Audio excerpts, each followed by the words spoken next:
ഒരിക്കൽ കർത്താവായ യേശു ക്രിസ്തു യാത്ര ചെയ്ത് പൊക്കോണ്ടിരിക്കുമ്പോൾ വഴിയരികിൽ നിന്നുകൊണ്ട് രണ്ട് കുരുടന്മാർ ഉറക്കെ നിലവിളിക്കൊണ്ടിടയായിത്തീർന്നു. യേശുവേ, ദാവീദ് പുത്ര, ഞങ്ങളോട് കരുണ തോന്നണമേ. യേശു ആ രണ്ട് കുരുടരായ വ്യക്തികളെ, അന്ധരായ മനുഷ്യരെ തൻ്റെ അടുക്കളേക്ക് വിളിച്ചിട്ട് അവരോട് ചോദിക്കുകയാണ്, ഇത് ചെയ്യുവാൻ എനിക്ക് കഴിയുമെന്ന് നിങ്ങൾ വിശ്വസിക്കുന്നുവോ എന്ന് യേശു അവരോട് ചോദിക്കുന്നുണ്ട്. അപ്പോൾ ആ കുരുടരായ രണ്ട് വ്യക്തികൾ ഇങ്ങനെ മറുപടി പറഞ്ഞു, ഉവ്വ് കർത്താവേ എന്ന് അവർ പറഞ്ഞു. ഉടനെ കർത്താവായ യേശു അവരുടെ കണ്ണു തൊട്ടു. നിങ്ങളുടെ വിശ്വാസം പോലെ നിങ്ങൾക്ക് ഭവിക്കട്ടെ എന്ന് പറഞ്ഞു. ഉടനെ അവരുടെ കണ്ണ് തുറന്നു. യേശു ഇവിടെ ചോദിക്കുന്ന ഒരു ചോദ്യമുണ്ട് പ്രിയപ്പെട്ടവരെ.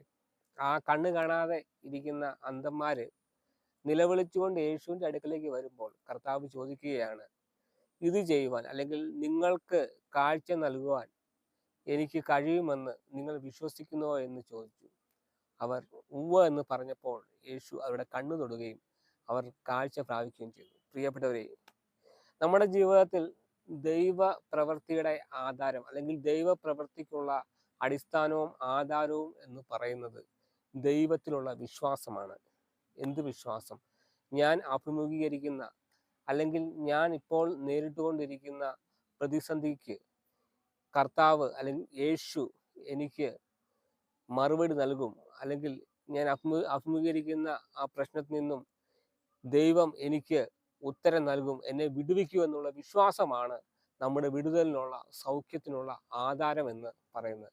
പ്രിയപ്പെട്ടവരെ, ഞാൻ നിങ്ങളോട് പറയുവാനായിട്ട് ആഗ്രഹിക്കുന്നത്, കർത്താവായ യേശു ക്രിസ്തുവിൻ്റെ ശുശ്രൂഷ മനസ്സിലാക്കുമ്പോൾ അല്ലെങ്കിൽ കർത്താവായ യേശു ക്രിസ്തു എവിടെയൊക്കെ അത്ഭുതങ്ങളും അടയാളങ്ങളും രോഗസൗഖ്യങ്ങളും ഒക്കെ നൽകിയിട്ടുണ്ടോ, ചെയ്തിട്ടുണ്ടോ, അവിടെയൊക്കെ അതിന് വിധേയരായിട്ടുള്ള ആളുകളുടെ വിശ്വാസത്തിൻ്റെ അടിസ്ഥാനത്തിലാണ് വലിയ കാര്യങ്ങൾ പ്രവർത്തിച്ചിട്ടുള്ളത്.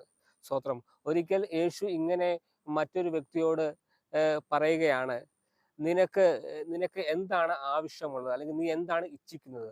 അപ്പോൾ കുരുടനായ മറ്റൊരു വ്യക്തി ഇങ്ങനെ യേശുവിനോട് പറയുകയാണ്, എനിക്ക് കാഴ്ച പ്രാപിക്കണമെന്ന് യേശുവിനോട് പറഞ്ഞു. യേശു പറഞ്ഞു, നിന്റെ വിശ്വാസം പോലെ തന്നെ നിനക്ക് ഭവിക്കട്ടെ എന്ന് പറഞ്ഞു. ഉടനെ അവൻ കാഴ്ച പ്രാപിക്കാനായിട്ട്. ഇവിടെ നമ്മൾ രണ്ട് കാര്യങ്ങളാണ് കണ്ടത്. ഒന്ന്, സ്തോത്രം, ദൈവം നമുക്ക് വിടുതൽ നൽകുമെന്ന് നമ്മൾ എന്ത് ചെയ്യണം? നാം വിശ്വസിക്കാൻ തയ്യാറായി തീരണം. രണ്ട്, നമുക്ക് എന്താണ് ആവശ്യമുള്ളത്, ദൈവത്തിൽ നിന്ന് എന്ത് വിടുതലാണ് നമുക്ക് ആവശ്യമുള്ളത് എന്നുള്ളതിനെ കുറിച്ച് ഉറപ്പും ആ ഒരു താല്പര്യവും നമ്മുടെ ജീവിതത്തിൽ, ആ ആവശ്യബോധവും നമ്മുടെ ജീവിതത്തിൽ ഉണ്ടായിരിക്കണം.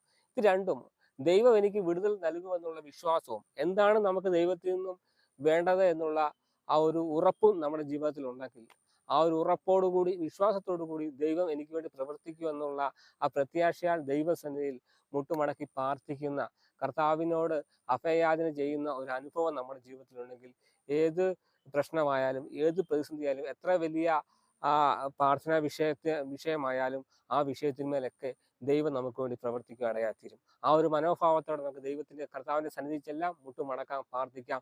ദൈവം നമ്മുടെ എല്ലാ വിഷയത്തിന്മേലും മറുപടി നൽകി നമ്മളെ മാനിക്കുമാറാക്കിയിരട്ടെ. ദൈവം എല്ലാവരെയും അനുഗ്രഹിക്കട്ടെ.